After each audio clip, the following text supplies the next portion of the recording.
Good morning সবাইকে, কেমন আছো তোমরা? আশা করছি অনেক অনেক ভালো আছো। আর এই সকালে আমরা সেজে গুজে বেরিয়ে পড়েছি। দেখছো পিছনে মা আসছে। মা যদিও খুব তাড়াতাড়ি হাঁটতে পারে না, তো গুটি গুটি পায়ে আমরা পৌঁছে যাব বারাসাত।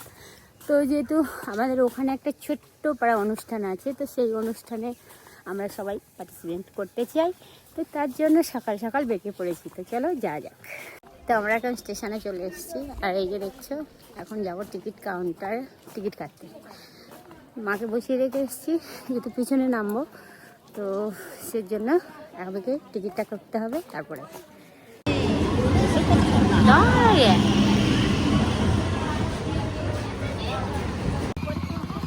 আমরা ট্রেন থেকে নেমে গেছি, আর আমরা দুজন ছিলাম, তো সাথে এখন আরও দুজন বেড়ে গেছে, তো আমরা এখন 8জন যাচ্ছি। তো চলো এবার অনুষ্ঠান বাড়ি যাওয়া যাক।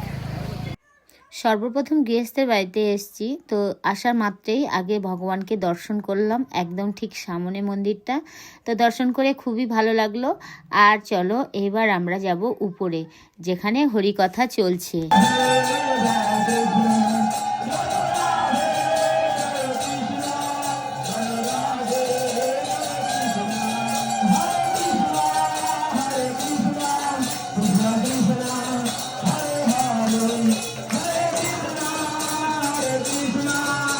তো ভোগ আরতি হয়ে গেছে যেহেতু, তার জন্য এগুলো মহাপ্রসাদ হয়ে গেছে।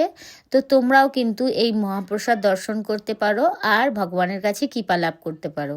যদিও তোমাদের মনে যদি ইচ্ছা থাকে এরকম ভগবানের প্রসাদ তোমরা গ্রহণ করতে যাও, তাহলে দেখবে রাধারানীর কৃপায় তোমরাও একদিন এই প্রসাদ ভোজী হবে, কিংবা প্রসাদ তোমরা পেতেও পারবে। প্রথম আর দ্বিতীয় ব্যাচ বসিয়ে দিয়েছি, আর এবার আমিও বসে পড়েছি, কারণ আমাদের যাওয়ার সময় হয়ে গেছে। তো আমরা অনুষ্ঠান সেরে নিয়েছি, আর যেহেতু অনুষ্ঠান ছোট্টখাটো ছিল, তো প্রসাদ পেয়ে নিয়েছি, আর এইবার আমরা বাড়ির পথে রওনা দেবো।